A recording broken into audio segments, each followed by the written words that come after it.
From the Campione Law Studios in the heart of Duval County, Florida, this is the unofficial Jacksonville Jaguars podcast. Your host, Seth Studer. Yeah.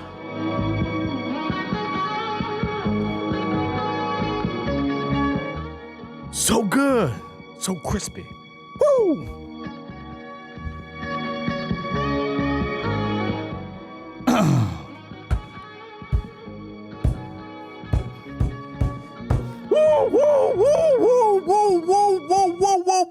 Whoa! Ladies and gentlemen, welcome to the 9th episode of the unofficial Jacksonville Jaguars podcast. My name is Seth Studer. Ladies and gentlemen, 9th episode, 9 and 4. 9 and 4 with a 94% chance of the Jacksonville Jaguars going to the playoffs. I told y'all. And oh boy, have we gotten there in style. It's all starting to come together, isn't it? After that huge divisional stomping of the Indianapolis Colts, man, we took them to the glue factory. Man, poor Daniel Jones self Achilles injury there in the first quarter, but man, it didn't matter if Daniel Jones, Smanuel Jones, Riley Leonard, Anthony Richardson, Andrew Luck, Peyton Manning. Didn't matter who played, man, because the Jaguars finally were firing on all cylinders. And man, that feels so good because that's been this team. It's been leaving meat on the bone. It's been the defense is stepping up. What's the offense going to do? It's the offense is looking great. Can the defense hold up? It's been one thing after another. And it's never been the full symphony, right? It hasn't been the strings and the brass and the percussion and the entire orchestra playing as one. Offense, defense, special teams, running game, passing game, you name it, coaching. Woo! Damn, it feel good.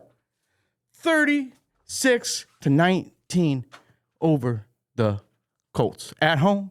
Who could have saw that coming after Indianapolis has not won in Jacksonville since 2014? But we did it. And since the last time I saw y'all, we also had another divisional win. 25-3, stomping against the Tennessee Titans, where it just wasn't even a match. Man, that was the first Jaguars game in a long time where I just felt absolutely fine heading into the fourth quarter. And now we got 2 weeks back-to-back on that. And credit these Jaguars, man.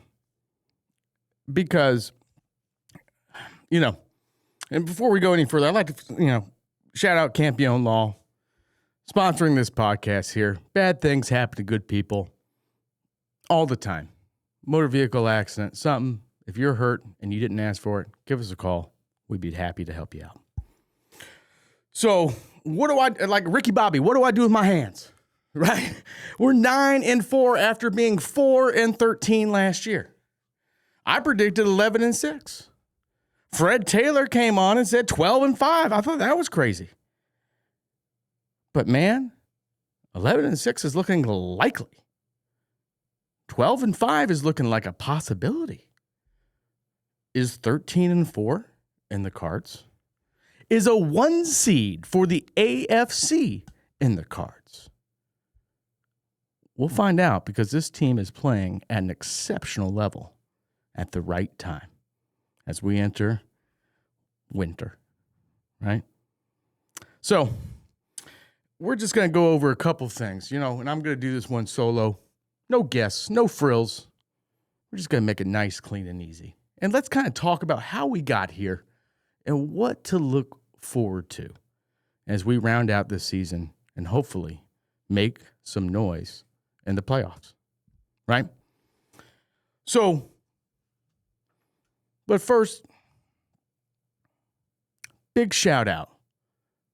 And, it's funny because when we started playing well, That was after James Gladstone, Zaddy Gladstones, trading a 4th and a 6th round pick to get Las Vegas receiver Jakobi Meyers. And damn, has he been a welcome and needed addition to this Jaguars offense to just give it that extra something that we didn't have, because Brian Thomas Jr. was looking unsure, in any routes over the middle. Parker Washington, as good as he is, we needed another body to open things up on the middle, to give Trevor some confidence. And since we traded for Jakobi, man, we've rattled off 4 straight, right? Man. He has been so good. I think he's already caught 3 touchdowns this year. And you can just tell. And then the other thing that coincided with this, winning streak has been, weirdly enough, Liam Cohen putting giving Trevor Lawrence the arm bracelet, right? And he'd always worn that arm bracelet, going back and things to his Clemson days. And since giving him that binky, shoot, he's been balling out. And actually, let's talk about Trevor Lawrence a little bit, right? Because I'm reading the reactions today, and everyone's like, "Oh my gosh, that's Trevor's best game," and I think it might be at least the only one that comes to recollection where I felt that level of talent and execution was that game where he had a comeback against the Ravens in that 2022 playoff run, leading up to the 2022 playoffs, man. But you just watch that arm talent today, hitting BTJ on that go route, right? Those 2 passes to Tim Patrick, and of course the one that everyone keeps going back to was late. It's in the 4th quarter. Game's already in hand. It's raining. Man, they do Colts do an overload blitz there on the weak side, and boo! It was like how they set it up at these pro days, right? Where they just go, okay, and Trevor evades the free rusher while it's raining. Gracefully starts booting to the left, and while moving left, throws a dot to Tim Patrick. Oh, once I saw that, I'm just like, oh boy, he back. And the thing about Trevor Lawrence is, man, he gets hot. And when he gets hot, he's like a supernova, man. And I'm starting to see that come together because his best game this season before the Indianapolis game was the Tennessee game. So he's getting hot at the right time. And let's think about this from Trevor's perspective, right? He's coached by Dabo Swinney in college at Clemson.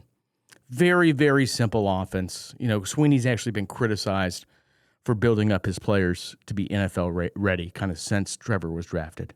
Comes into Urban Meyer. I mean, what do you want me to say? Trevor is like leading the team, like while his coach is not flying home on week 4 and getting oil checks from some trollop at a bar in Columbus, right? What kind of crappy situation throw a rookie in, right? And he gets Doug Peterson. Well, Doug Peterson's offense as well. It's an RPO system. It's not the most complex scheme in the world, right? And Doug calls the plays for a year. Trevor does good. He gets hot. We were talking about that Ravens game. That was during that stretch. And then he gives it to the lesser Taylor brother, Press Taylor, to run the offense. And, well, you knew and saw where that was headed. You saw Trevor's confidence dip. So, Seth, okay, cool. What about this year? What about 2025? What have you seen? I've seen a coach and Liam Cohen bring in a Shanahan-based West Coast offense that is not easy and very difficult. And there's some growing pains with that. There's some learning pains. And Trevor's had to adapt baptism by fire here throughout the 2025 season, right? And he's shown flashes, but he has not. And we're just going, when's it going to click? When's it going to click? Well, ladies and gentlemen, a hard system takes a little bit of time. to get used to, right? And Trevor finally is starting to get it. Ever since Liam Cohen told him to let it rip. And confidence has so much to do with that.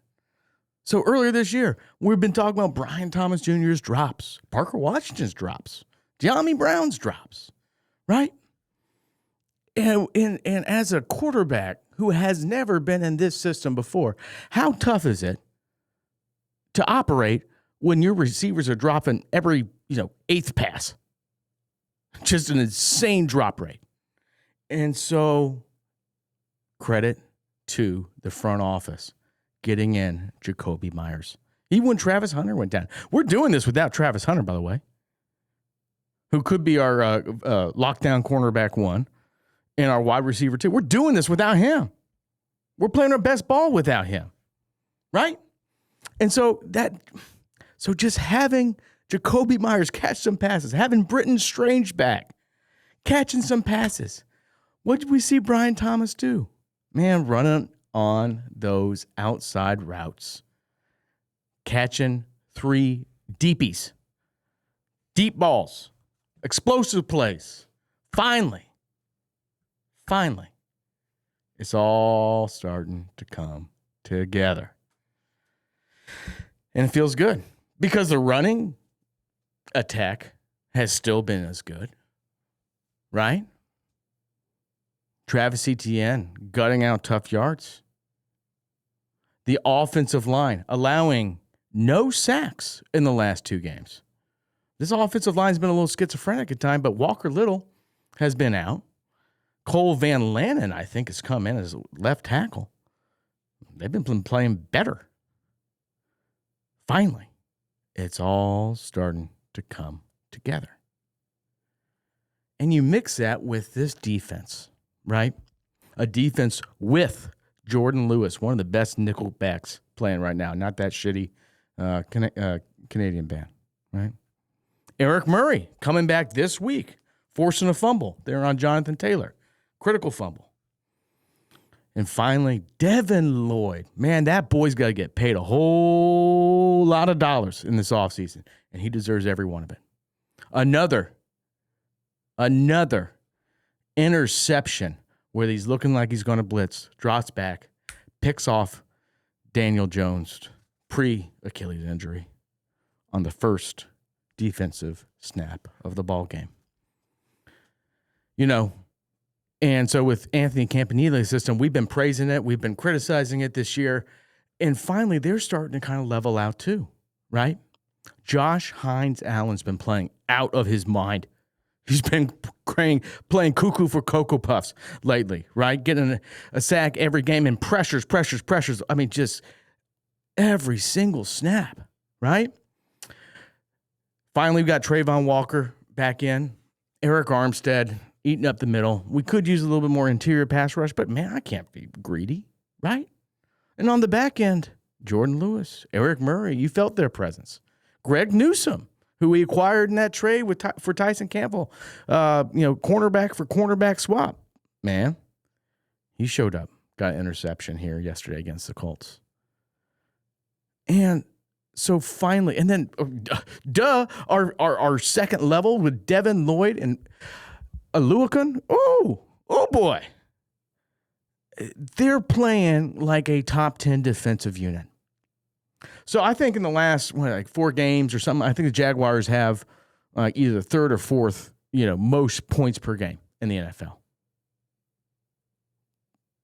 But everyone be sleeping on us right now. They're not talking about the Jaguars. The national media, the Vox Populi, right? All the commentators, they're not talking about the Jaguars today. Maybe they will a little bit. But really, it's going to be like, the Colts. Oh, they were doing so good. And poor Daniel Jones. And, I hope you get well, Daniel Jones. But not, and obviously he's out for the season with the torn Achilles. But it's about them. How did the Colts choke away this? Right? As opposed to, why are the Jacksonville Jaguars, who were 4-13 last year, now 9-4, and why not them? Instead, it's about them or they'll go, there's another team in the AFC South that people aren't talking about, the Houston Texans, who have the number 1 defense and just beat the Chiefs. Yeah, we beat the Chiefs too. Shut up, nerds. Yeah, all right. Yeah, they're a game behind us. Neat. Who's winning? Us. Who beat the Texans? Us. Who blew a 19-point lead to the Texans? Us as well. But remember, we lost that game more than the Texans won that. So, and Cohen, I think after the game said, and I love the attitude about because of that whenever the Jaguars do well, it's always like the disrespect thing. Like, why aren't the people talking about you? Yeah, because it's Jacksonville. Yeah, because it's a team that sucked consistently for the last 2 decades. No wonder they're not talking about us. All right? And Cohen said, yeah, we know that. We know they're not going to respect us. Yeah, it's part of it. Whatever. You lock in. And I think there's ETN said something, Trevor said something. Yeah, they're like, okay, keep sleeping on us. Cool. And I love that. I love that about this coach. I love that about this team. We're winning, and we're finally putting it together. And you see some eggheads going, well, in the AFC, who's good? The Jaguars, we can't trust them. The Jaguars have been playing some pretty trustworthy A to A+ football in the last couple of weeks. But keep sleeping on us. Keep sleeping on us.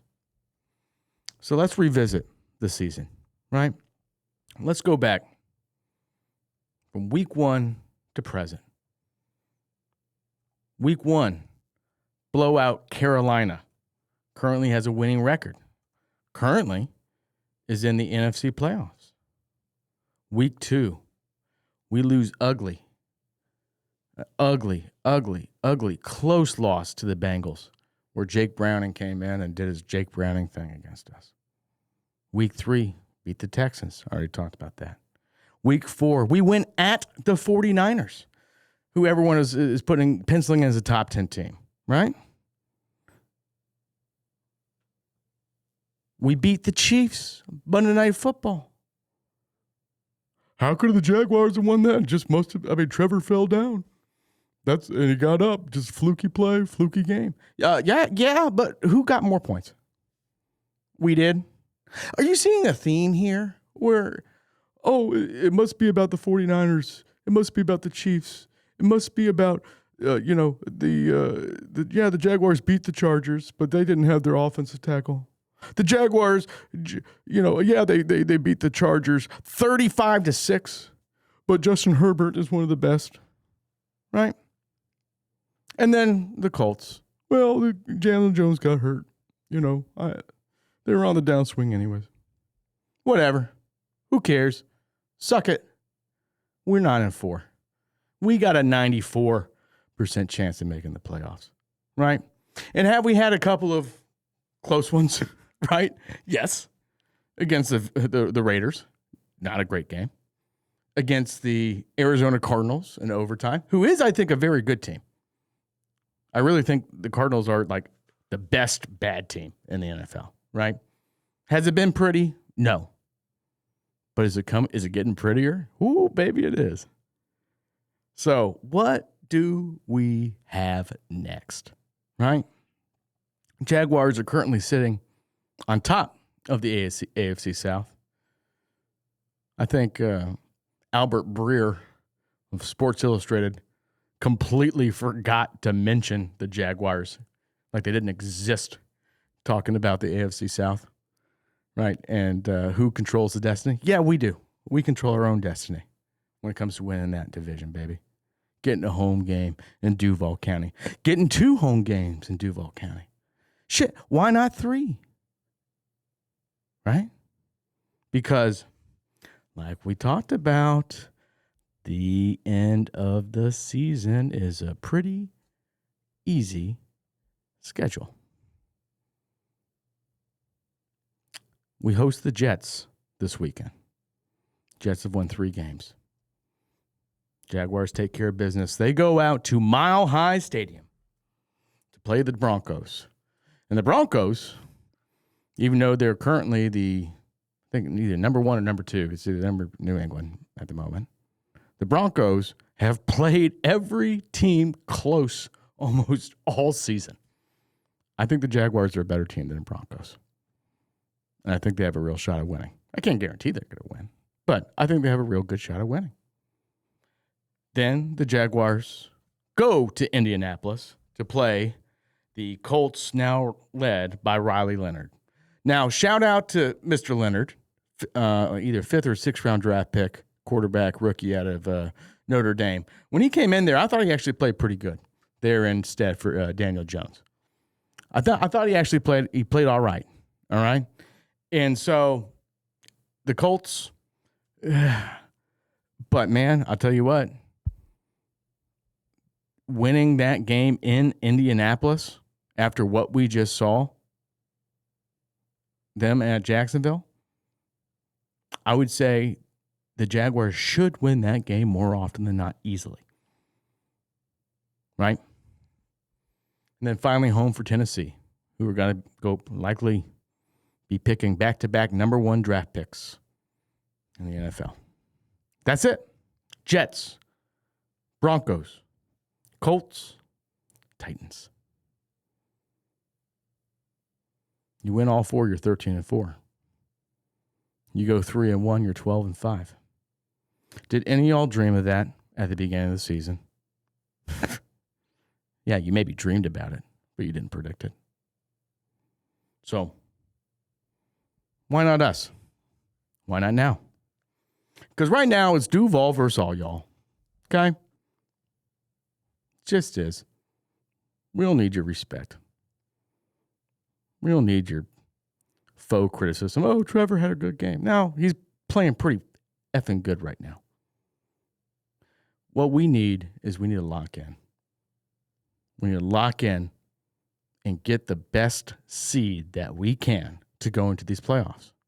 Because the number 1 seed is on the table, guys. Right? There's only one team that gets a bye week, right? To start the playoffs, and that's the number 1 seed. Now, we're playing Denver. And if we went out and Denver loses one other game, besides the one to us, let me give you their schedule. Packers, looking really hot after their win against Chicago. Chiefs, Chargers, and then us.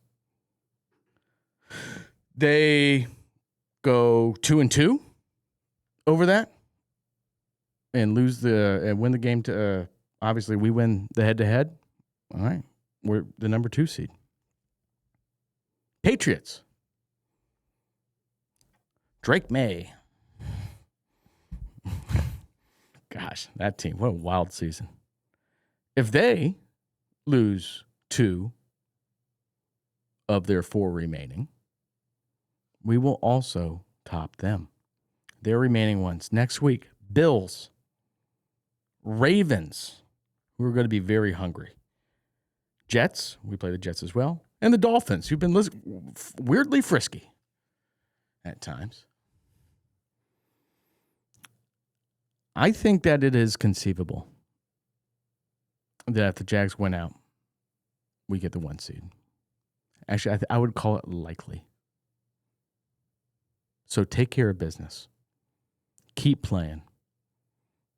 Keep coaching and scheming it up. Trevor, keep going with those deep balls. Because that's the thing, is that finally the offense has been unlocked. And you saw that with Indianapolis with the down, big playability, right? He hasn't really attempted much because he didn't have that confidence, right? And now, finally, with BTJ hopefully woken up from his dropsy slumber, right? Brenton Strange, Jakobi Meyers, keep working the middle. You know, it was funny. This is the first game I've been to this year, was yesterday. And Jakobi had a bad drop, right? And Jakobi doesn't drop balls, but he dropped. And it was really funny because everyone, around where I was going, we're just looking at each other. It's like, all right, Jakobi, That's fine. You get one free drop. You can start dropping more. I get worried. But no. You have played so well. You have been such a boon for this team that you get a free drop. That's fine. Like nobody cared. And that's how good he has been for this offense. And that's how good Trevor's been playing. He's been using his legs more too.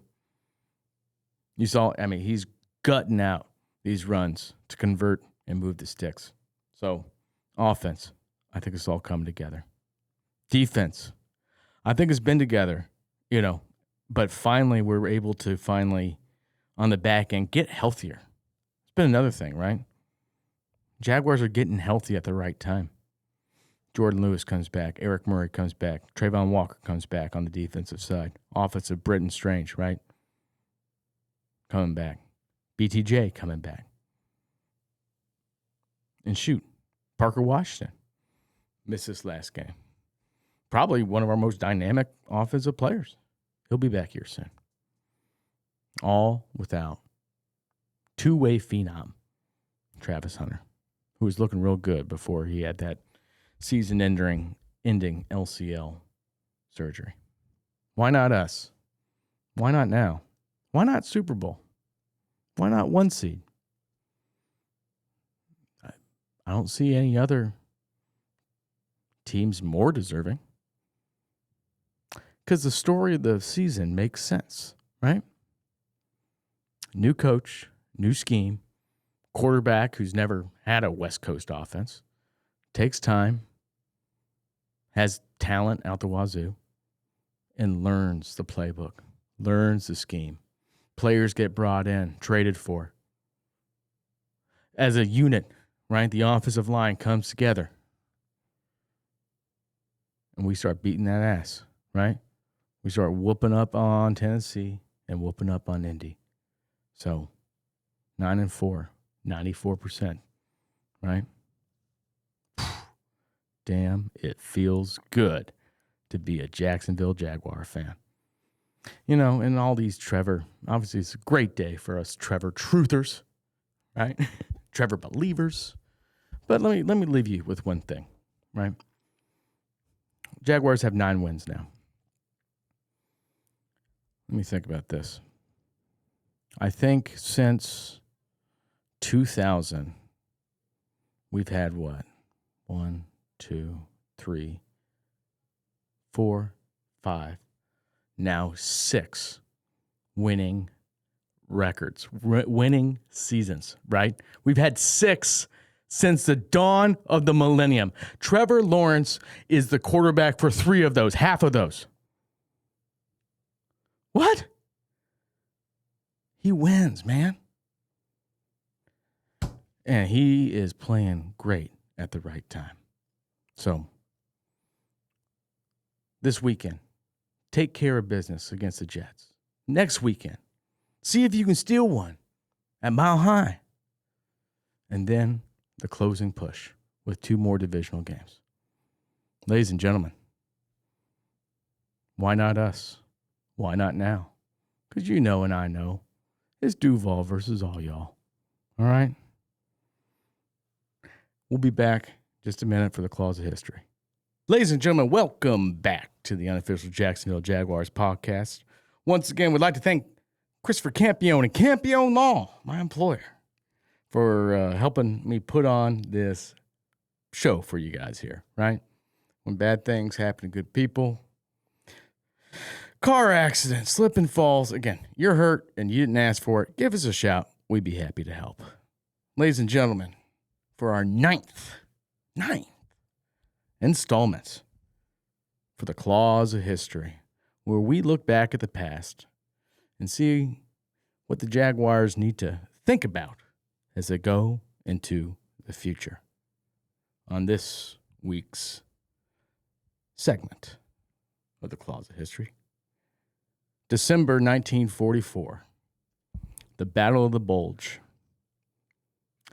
There's a moment in every season, in every war, really, where the hardest part isn't advancing. It's not taking ground. It's not proving that you belong. The hardest part is holding what you've earned, so far.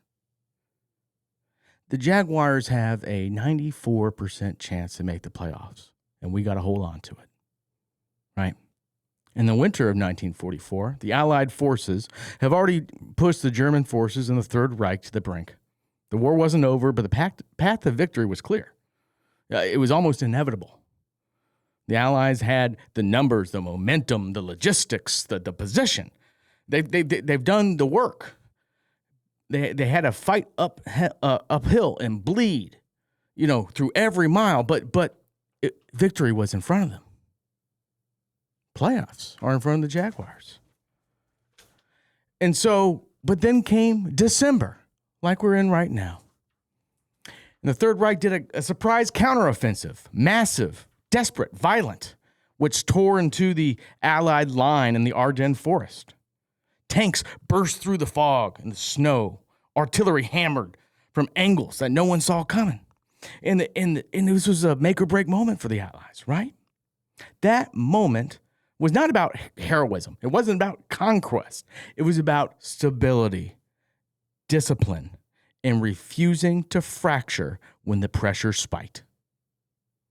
And this is where the Jacksonville Jaguars of 2025 are this December.